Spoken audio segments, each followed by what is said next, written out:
Mexico. We've just made quite a climb from lowland up to this mountaintop. It is certainly one of the area. It's one of the richest places in ancient writings. The stone that Scott and I are now standing on is a huge boulder.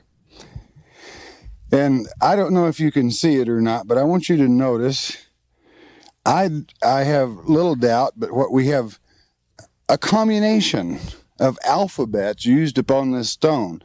This, I have little doubt, is very ancient. It is obvious. This is by percussion, but it is very, very ancient. And look, note as I trace. Ancient Ogham, we've got some real surprises for you. In this particular valley, it is strange, but we even have some ancient Irish Ogham. Ogham of the type that you observed at the first documentary presented from this area. And along with this, that we find the Hebrew language, Nemedian, as well as through Ogham. And here on this particular site, we have the both. We have the both. And perhaps even one other alphabet that I'm not particularly acquainted with, but we're going to share it with you anyway. And I'm sure that you will find it very exciting. And with us today, and the one that has directed us here and been a great assistance to us, you all remember Scott. And I'm going to just let Scott say a few words concerning this site, and then we'll begin exploring this particular area. The drawings, the hieroglyphics that we'll be showing you today are within, say, what, Scott, 500 feet area, 1,000 feet? I would say that most of the glyphs we have here are within an area containing about 50 square yards here. Right. So I have found other glyphs up on in some of the caves up here, although they seem to be most prominent right here in this spot. I do plan on furthering my investigation into this particular mountain, because I've got reports of village scenes here where they took and ground their corn in their holes. The holes are still in the bedrock here, and I believe we have a village situation near here within a couple miles. The way I found this spot, I had to do a lot of research on it to get to this little valley here, because it is a protected area by the federal government, and the only way to protect it is not to let the general public know the location of it. I believe that's this place is real remote and out of the way, and I think that's one of the reasons why we haven't had, so far I haven't found any vandalism here. So that anything we find here, I believe, is original, contrary to some places where some people have come in and written their own writings into the rocks, and that just throws everybody out of balance here. We're working on a scheme to protect these places, and right now in Albuquerque we've got some protected, and we're going to join forces with them, and we're going to try to protect the whole Rio Grande Valley here. There's petroglyph sites like this throughout the Rio Grande Valley, Members Valley, and whatnot. And people are welcome to come and look at them, but all we ask is that the location not be disclosed to the general public, such as in newspapers and things. So we're keeping the site. That's the reason why we're not mentioning where the site is here. Well, thank you, Scott. And of course you understand why that's a very wise decision. But beloved, you're very fortunate for the simple reason that we're on this site. It's a fascinating site, and you're there. And one of the things you've heard me say many times is that the rocks, the mountains, and the hills speak. And you got to listen, because the history of ancient America is not found in books. The ancient history of America is not found in great libraries necessarily, but you find it in the stone, the trail sign.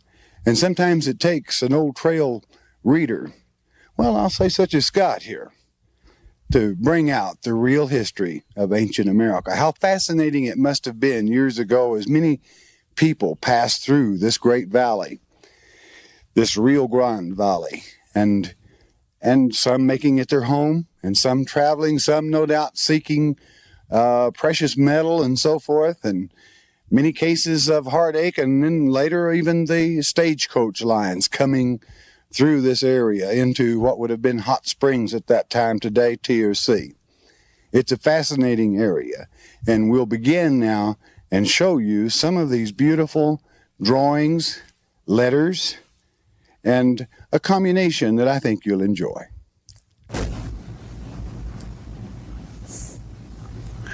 All right, here we return to Gravit. I want to introduce you to a very eloquent park ranger that taught us there in Truth or Consequences, New Mexico, in the Elephant Butte Park, that people had dated back as long as 11,000 years ago coming through this valley.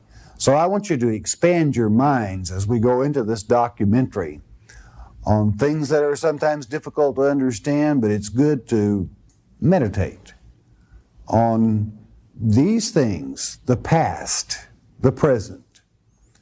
Our Father, who's the same yesterday, today, and He'll be the same tomorrow.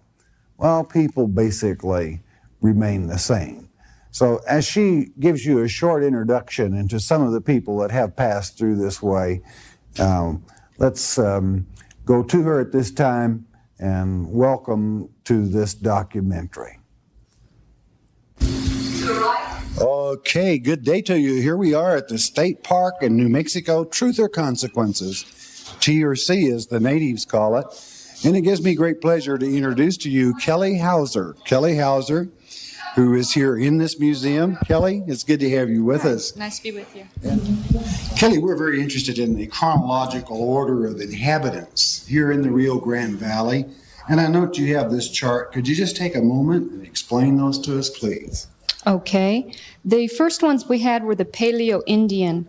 They inhabited this area between 11,000 BC and 7,000 BC. The characteristic artifacts that we are finding from them are mostly stone dart and spear points. It's really unknown on what kind of housing or anything that they did have, but they were believed to be mostly hunting and gathering for their living. The next one would be the Archaic, and that was from 7,000 BC to 200 AD. And again, a lot of the artifacts were stone dart points.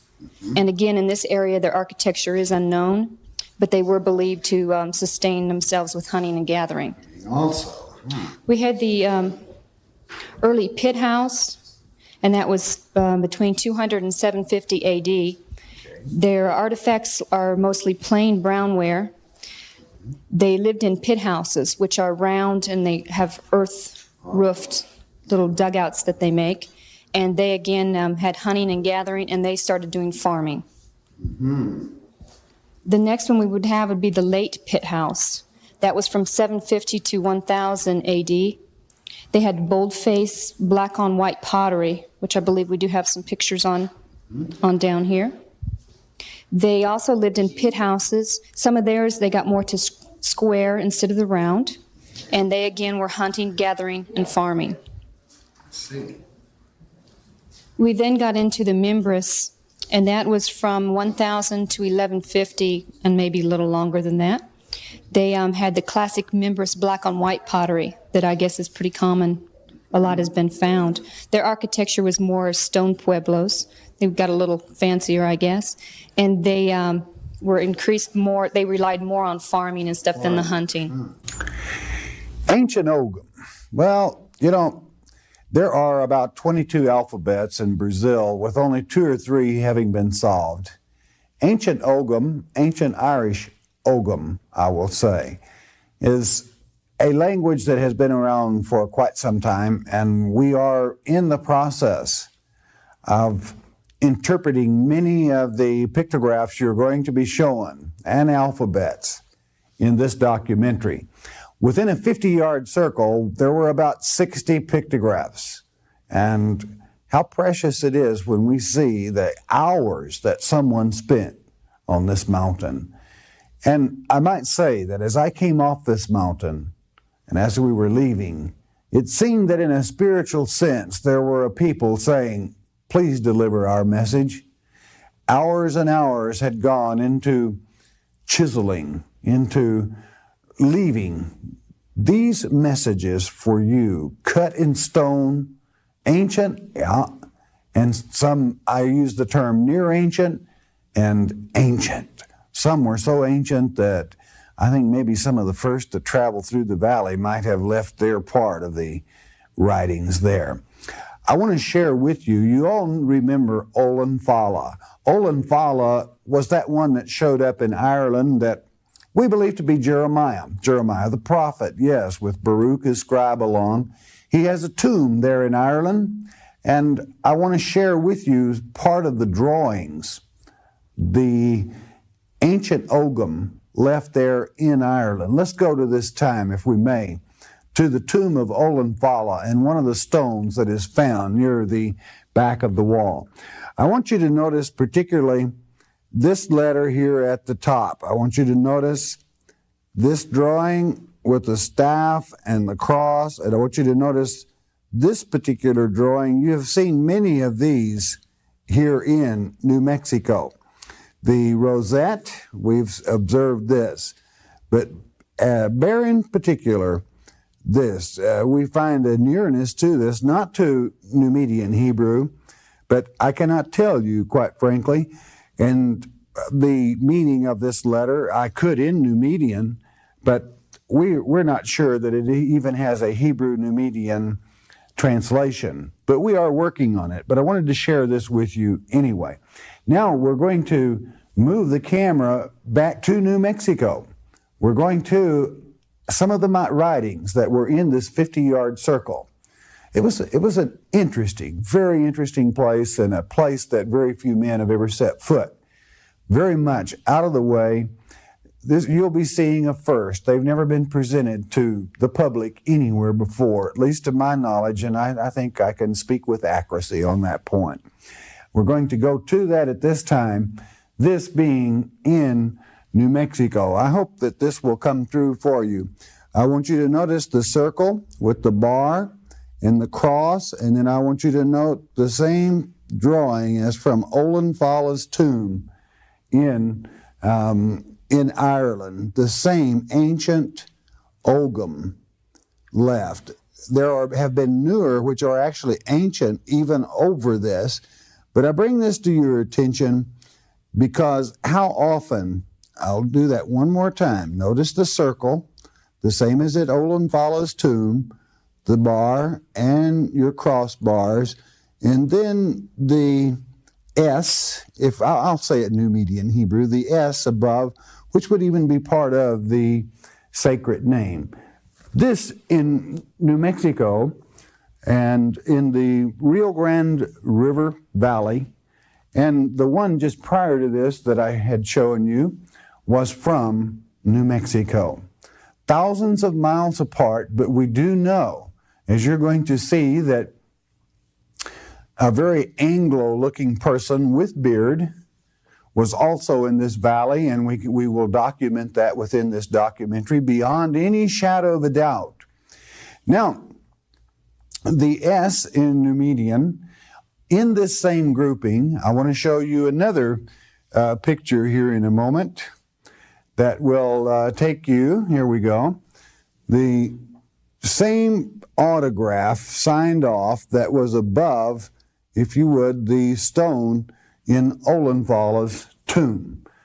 Ancient Irish Ogham, yep, in Truth or Consequences, New Mexico. I'm going to go to one other picture that was in this same surrounding that I think you will enjoy.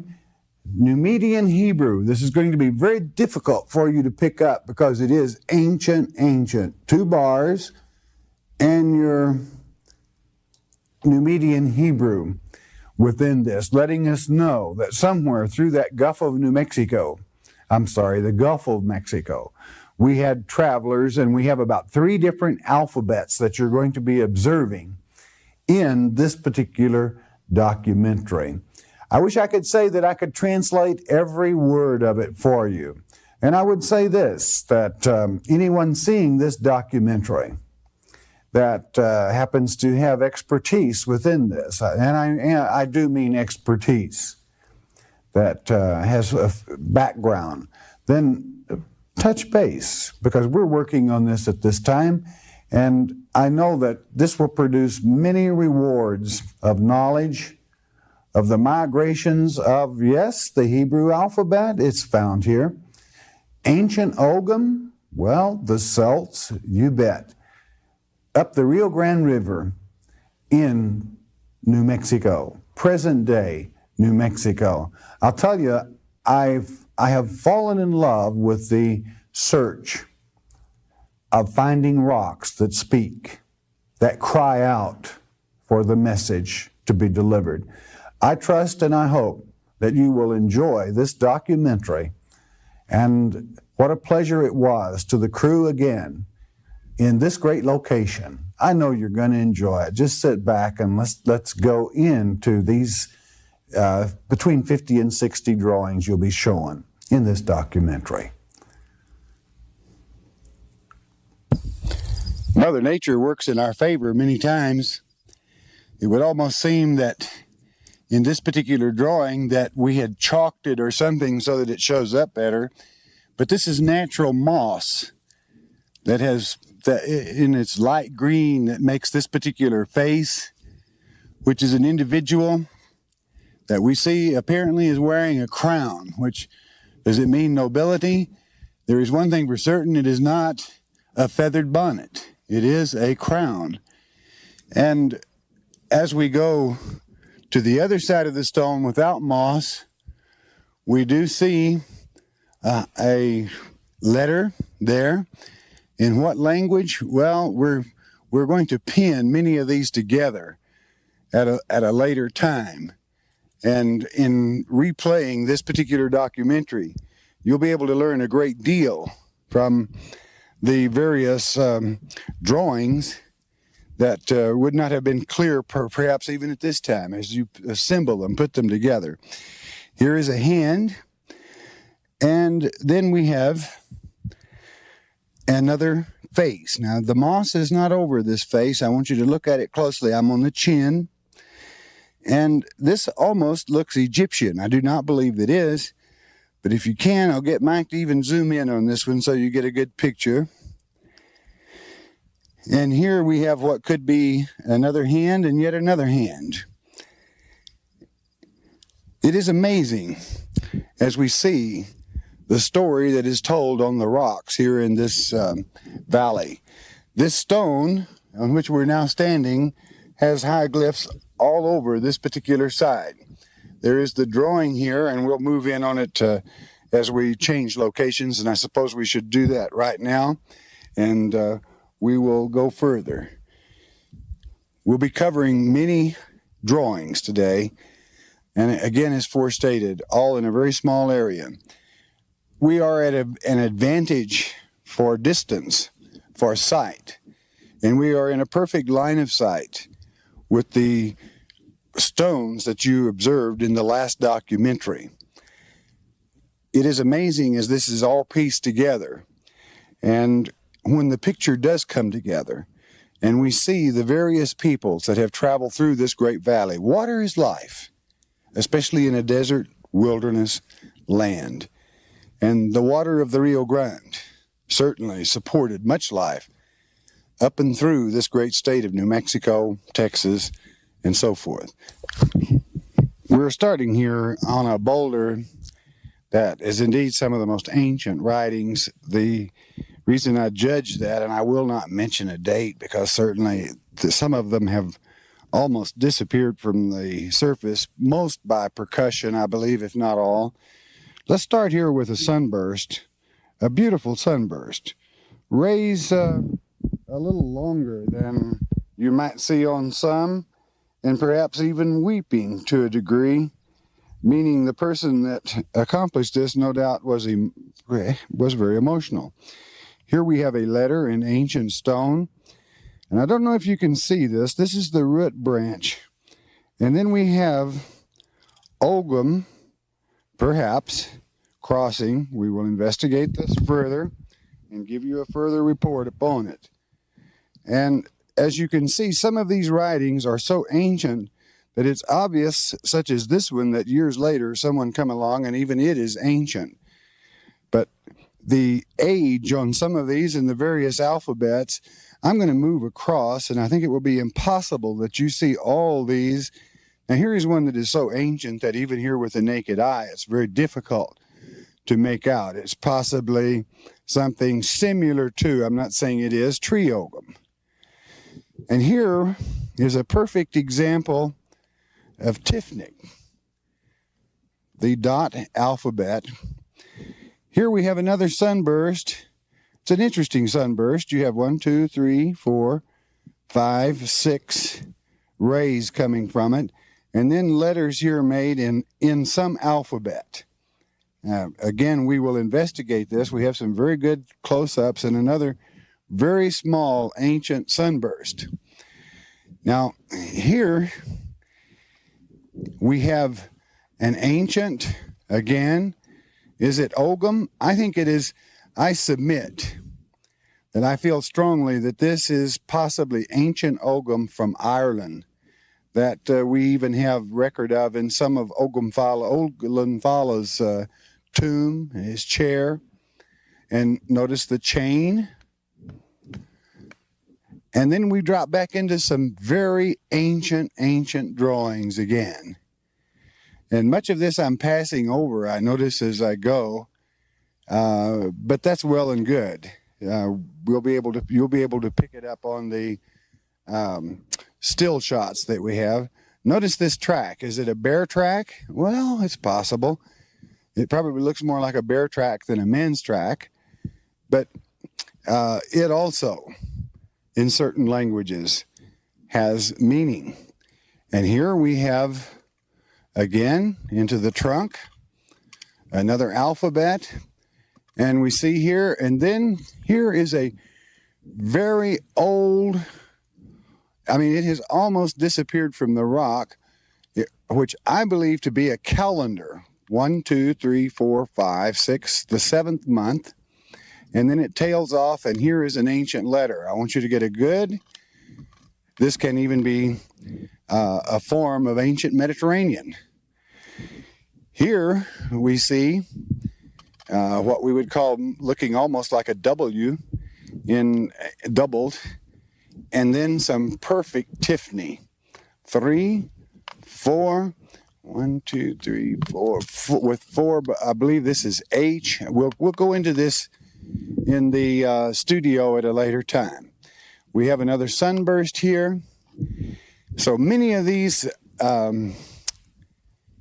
drawings, alphabets, yes, all from one. No, it's obvious from the dating with even the naked eye of the age of some of these. There are, which is Scott had brought out earlier, a very precious point about this. You see no interference in these drawings from recent so-called would-be improvers on that is ancient, or vandalism is another way of putting it, destruction of the history, the ancient history of America. Okay, we're going to move right up on the stone itself now and give you a little better look at the top of it. I want to draw special attention, and I'll show you an example of what Scott and I have been trying to tell you.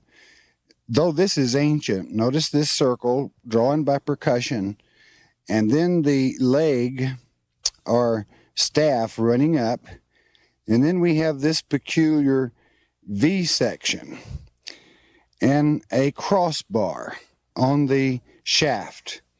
Now, I want you to note how this has gone over this ancient drawing here, this being the base of the ancient, and with the 1, 2, 3, 4, 5, and I have 6 crossbars on this. And immediately, I don't know if you're going to be able to see this real good, But you have an ancient drawing similar to those of Ogunfala's tomb, with only 1, 2, 3, 4 shafts and 1/2. Now, we're going to try to have a certain doctor give us a letter on this, which will either be added to this documentary at a later time. There is so much translating to be done on this stone from the ancient, far distant ancient, near ancient, Tifneg, and also again, this letter is a letter in 2 alphabets that I couldn't think of. So you see how fascinating this stone is. This is rather a large stone, and Mike and I are standing on the portion, and if I were to take one step backwards, it would be quite a fall because we were up on the side of a ledge. The shooting is a little difficult, so bear with us as we begin to show you the remainder of the stone. Here you have the double line coming around and into this. There are 3 on a bar of pennants, which there are alphabets using this that can even be called trouser ogum. I'm not saying that this is trouser ogum, but as you see, there is that possibility. Here we have what would appear to be a hand, and I'm going to say that it is near ancient. Please bear with me on terminology. And then just below it, they erased ancient, distant ancient writings that evidently they felt had worn away enough that they were not desecrating another man's writing. And here we have a type of shield that is both up and down, and possibly we have a form that can be ogum or even from another particular alphabet. Another double bar at the top, and the writing even continues over the side. All these fine details and point. What I'm touching now is very, very ancient, along a natural crack in the stone. How fascinating this location. We say if stones could speak, I hope that man will have the ingenuity, modern man that is to say, to translate. I know that some of this stone can be translated further, and certainly it will be done, either to an appendix to this particular documentary. By that I mean the Tifneg, the Ogum, can definitely be translated. There are certain symbols that could even be directions that perhaps we will never be able to release because we're not free to release what the direction or the point goes to. So I think a fascinating stone boulder. This is a huge boulder. Again, in that Rio Grande River Valley in New Mexico. My, at the people, what a busy intersection of life this valley must have been. Okay, we want to show you the reverse side of the stone that had the faces facing in a different direction. I call your attention to this very interesting lettering on this side of the stone. I will trace here so that you get an idea, but notice particularly here at the top, you have 3 bars with cross. Is it ogum? Well, it's a little different than any ogum that I have ever seen with the cross here, and yet perhaps not. And here again, I want to draw your attention to this particular figure with the circle, the main staff, and 1, 2, 3 crossbars. Again, calling attention to Ireland. This particular mark is found throughout Oklahoma, places in Texas, and especially here in New Mexico. And the various writing is, again, we have not colored the stone. This is natural moss. And it shows you some of the trailing or the drawings there. What an interesting thing. Now over here we have what Arnold has identified as being Ogham. We have the lines across here, and then the running lines here. And then there's the symbol up here that we just looked at on the last rock that continues over the top of the rock. Down here we have, excuse me, I'm in the light here. We have an oblong circle here with 1, 2, 3, 4 lines with the crossbar in it. And then as we go over the top, we'll probably have to move the camera to get it all in. And then it changes to a different sort of lines on the other side. Okay, we're going to pick up here where Scott has just brought you to this part that overlaps from this side of this boulder. I'll draw your attention to this burst, or a partial burst. Now, hang on to your hats. We have here a double V, but note here and here, this is known by some as a Christian cross through, or it has been identified in other works as this. Is it? Well, I'm not sure that I would go along with that, but notice the, I would even say Druid type. But then here we have a burst at the top of the stone. Again, I would call your attention to ancient Irish Ogham. It seems to pop up occasionally in these stones. What you're looking at here is very, very ancient. Now, watch these alphabets carefully. I'm going to lay this pointer down. Again, we have the circle, oblong circle with a bar, double staffed. We have one without the circle, 1, 2, 3, 4, and 5 staffs. We have here a square, 1 bar, and we have 3 crossbars, not including these at the top. And again, as Scott has mentioned, and I have, here's your chain again. Is this an alphabet, a different distance of measurements? I have known in certain Spanish writings where this would be certain mountain peaks. I hesitate to say that that's what this particular one is. Now I'm going to move back to the bottom of the stone. This is very ancient, dear one, very, very ancient.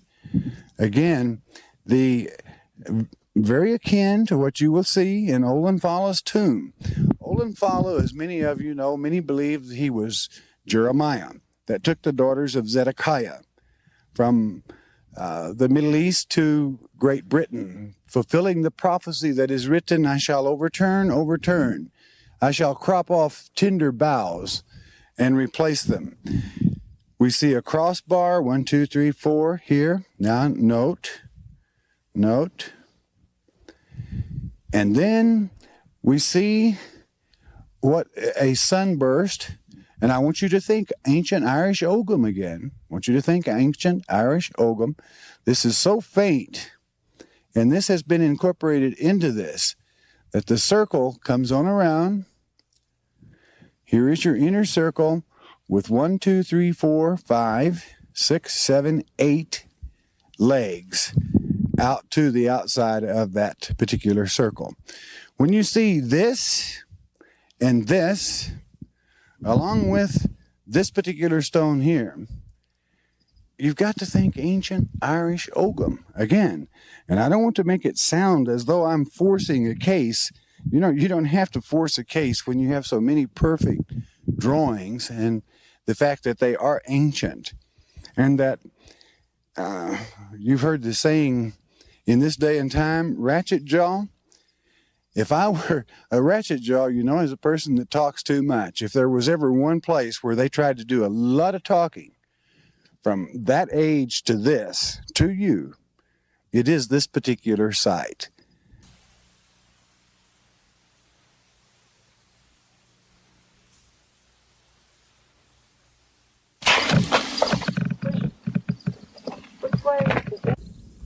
All right, we're real fortunate today to have Scott's son TJ along with us. Hey, I'll tell you what, he's a great help in this documentary. TJ, it's good to have you with us today. Thank you. All right, we're going to get into this stone here. It is a fascinating stone, and I want to we'll start on this side. This is so ancient but it's actually deteriorating away. These appear to be dots, or what some would say, Tifnig. There's quite a message written here. We have stills of this, and it'll take an expert to decipher this one. And then we begin to drift over into, and note here, this particular letter repeated over and over and over again. It is, again, a type of letter that could fit two separate, at least alphabets that I know of offhand. And I'm certainly not an expert, nor do I claim to be in ancient alphabets. So we'll leave the deciphering of that to the experts. Now, as we move on this way, then you will note that we begin to break out into the more familiar beside the Tifnig. Okay, again, we have an inner circle, a center circle, an outer circle, one staff running in this direction, a bar running here, and 1, 2, 3, 4, 5 legs. So we have one leg. Is it Ogum? Well, we'll see. You have to be real careful up here. When you step backwards, sometimes it can be a long ways down. And I want to make a little room here so that you can see. Note here, again, a familiar marking. And then again, this is very ancient. Probably done at the same time as this. And as you can see, they are so ancient, they are actually beginning to melt away. There is no doubt in my mind, and I'm making a guesstimate, let's put it that way, or would you allow me even an educated guess? By some of the things I know that are included in these drawings, we're talking about 400 or 500 BC. Think about it. The alphabets match. The message basically matches. We're talking about 400 years before Christ. How ancient these markings are, and what a precious spot it is. So, again, one of the many other stones on this site, and I must say, I think, in all the documentaries we've ever made, that this site, I just stand in awe as I see the writings. And even as we stand here with scouts that are branching out, searching the area, there has been, which he'll be sharing with you later, we have an Indian village. He has found 2 artifacts, perhaps he'll give us a look at when he returns back down. You saw him a few moments ago, high on the peak. But things come together as the crew here in New Mexico continues to scout. Scouting for you, bringing forth and recording history. History that has been history for many, many years. Again, a guesstimate, I'm going to play it safe and say 400 to 500 BC. The rocks speak. And I'm real glad that you all are here, that you get to enjoy this, and that we have a platform whereby we can share these things with you. TJ, thanks for being along today, son. You've been great help, and he's a fine young man, and I know Scott's real proud of him. And we'll continue on then to the next stone. Here we have one of the most fascinating things in all of the Americas that I have searched with this site that Scott has located here. I find a drawing, whatever you wish to call it, and we'll analyze it a little closer, and you'll see there's a great deal more to it perhaps than at first glance. Were the Vikings in America? Well, it's obvious that this man has a beard, that he has a sharp nose feature, that he is from the North Country. Note the headdress. We have horns, and I think this will help a great deal in identifying it.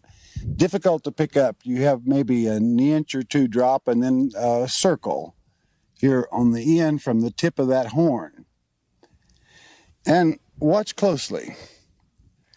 The beard and the facial lines with this bar, which is the mouth, gives you a form. Could it be ancient Ogham? And how about this? And here we have what is very possibly a roadrunner. I want you to see the head of the bird, the 2 feet, and You know, when people travel, have you ever driven down the highways recently and heard someone on a CB say, hey, this is the road runner? People that travel like to call themselves road runners. All right. So just a thought, and perhaps a little bit of humor, but such a serious painting. Let's go to the second gentleman here. If you will make his, I wish to call attention to the eyes. Okay, very specifically made. There would be some that would say, well, this could be an eye of Baal here. Why? I don't think so. I'm going to have to go against that because of the headdress of perhaps a priest.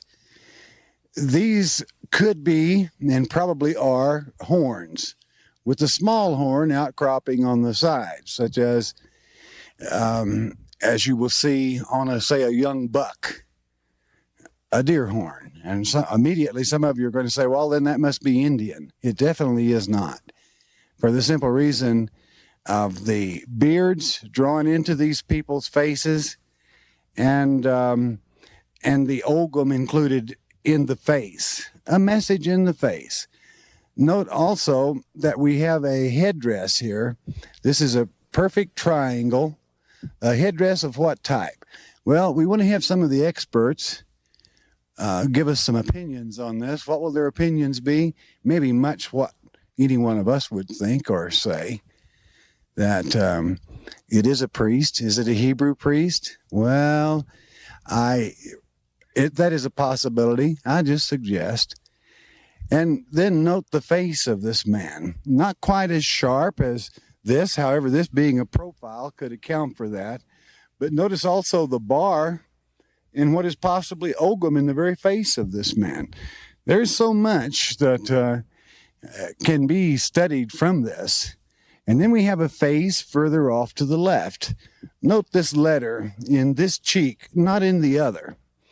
Note the bar and the chin lines with the face. And then we have a small lettering. Let us say if this were the man's shoulder coming down, he's almost got an insignia on his shoulder. Is that what it is? Well, is this the sleeve arm here? Well, we don't know. We'll just have to analyze it closer. But there is one thing that I want to make perfectly clear. This is not, I repeat, this is not a fake.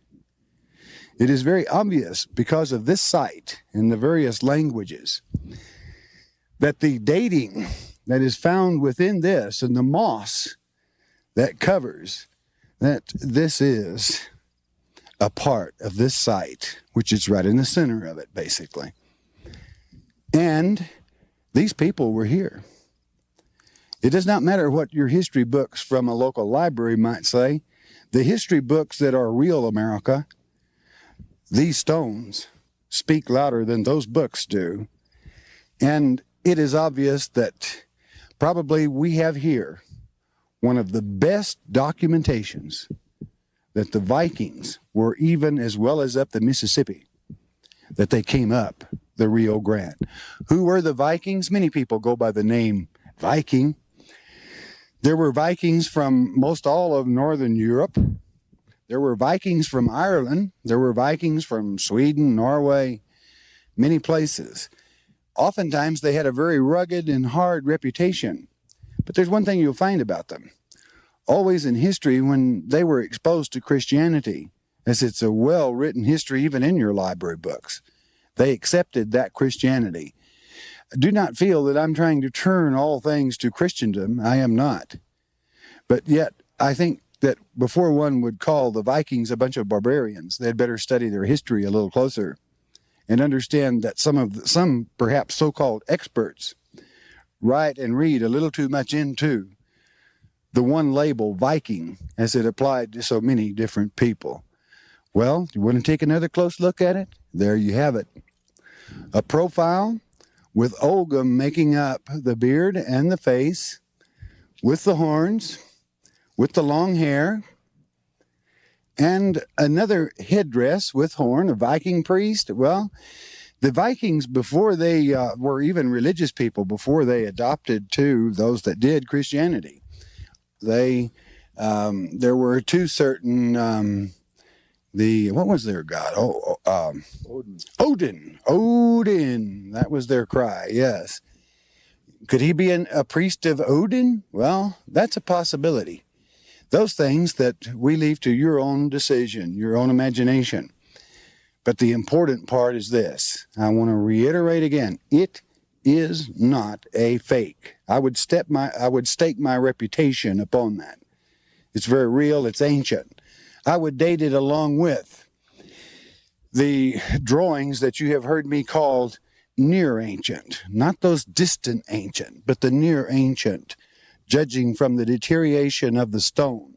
We're going to be showing you a continuation of this on another side, and I'm going to have Scott explain to you the reaction that drawings can have on the stones over a period of years. Well, there you've got it. Take a long look. Probably one of the better proofs in the Americas today of the history of old, that America is not a new land. America is an old land, dating back way before the years that our Lord walked this earth.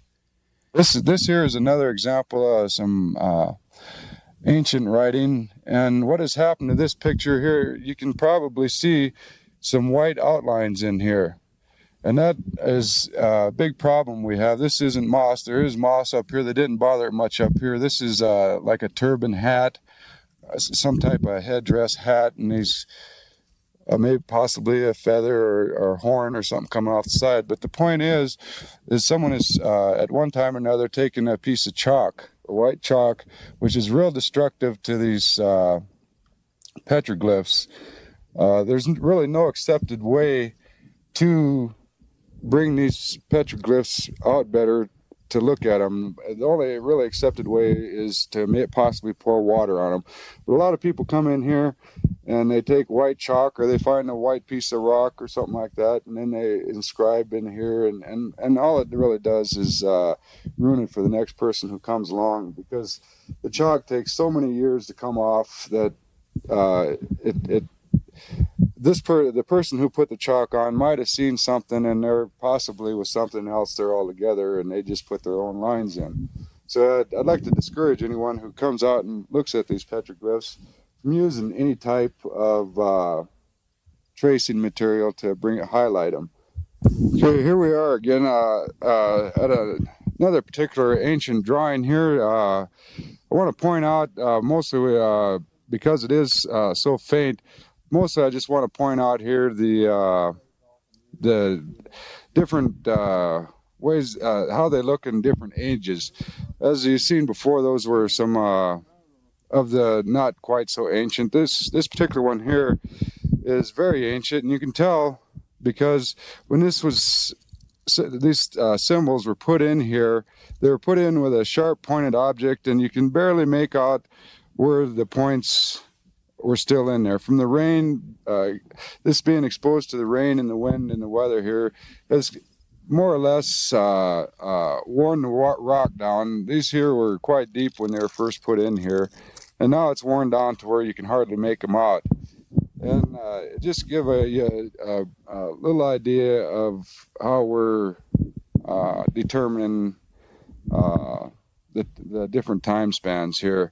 We have a couple of symbols here, kind of a upside down U. It's a double line, and a circle over here with two lines coming off it. And then we have a straight line here here again we have the curved or triangular shaped lines here.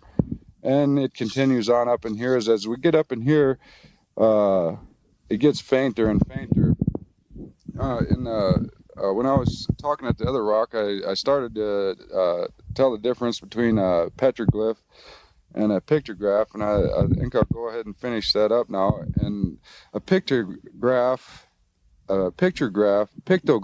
is a painting on a rock, and this is a petroglyph where they actually took a hammer and stone and carved down into the rock. Okay, here again we have one of these circles with straight lines, no bar, and then we have a bar with one short, one long, 1, 2, 3, 4, 5, 6, 7, 8 lines away from the bar with a circling bar adjoining. These are ancient, and yet someone went to a great deal of difficulty on this particular drawing to hammer that into that stone, which is still holding real good, regardless of the fact that the same stone where we have markings, they're showing a great deal of wear. Okay, I want to introduce you here to Clark again. I know he's been introduced here before. While we was after I mentioned the fact that there's probably a village site around here, Clark, the adventurer he is, climbed up here. Oh, I'd say it's probably about 300-400 feet up this cliff face here. And while he was up there, he found some evidence that there possibly was a village up there. There's rock mounds and different things. It looks like from some of the things that were up there that someone has done some archaeological work up there. I'm just going to let Clark tell you what he found up there. Clark? Now, there was circles of rock that at one time had been stacked up, but they all fell down. You know, there's about 3 of them, pretty good sized circles, quite a few rock in them. So, well, here we are. We're kind of at the end of our quest here, and just wanted to point out this one particular boulder here, and all the fabulous artwork that's done on it. It's such a huge boulder that I don't believe we can do it justice with a movie camera. I have come in here and made still shots of it that Arnold can use in his research. And we have a demon over here of some type. He's got real sharp teeth and the big eyeballs, and it's kind of different kind of petroglyph than what I'm used to seeing. I've been going out here since about February and guiding Arnold around here and going out and looking for these particular sites so that we can bring them to you into your living rooms and enjoy them as well as we can. It's been a great pleasure working with Arnold and the crew, and I hope to continue on in this type of work as a guide and lead man in these documentaries. And I just want to thank you all for watching them, and it's been a great pleasure bringing them to you from down here in New Mexico.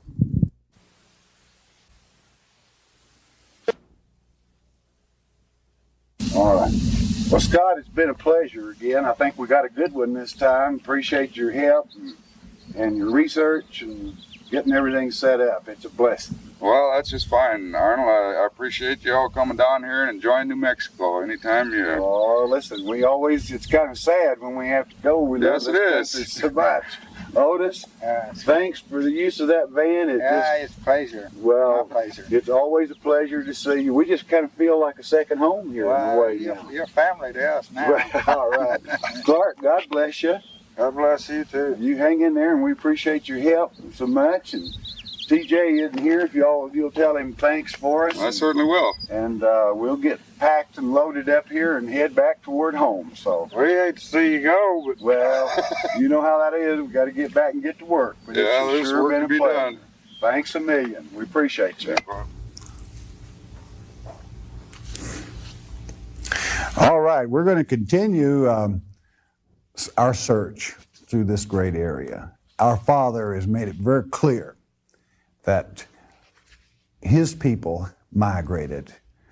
Those 10 tribes that dispersed to the world over. And we thank our Father for the privilege of allowing us to bring to you a part of these migrations. You know, the part we take you to is so secluded and so unknown by other people that I hope you enjoy seeing many first as we continue to work. And remember what I said. Truly, when we left this area and this great mountain was behind me, it seemed that I could sense the spirits. And don't make something super spiritual out of this, but I could sense them saying, deliver our message.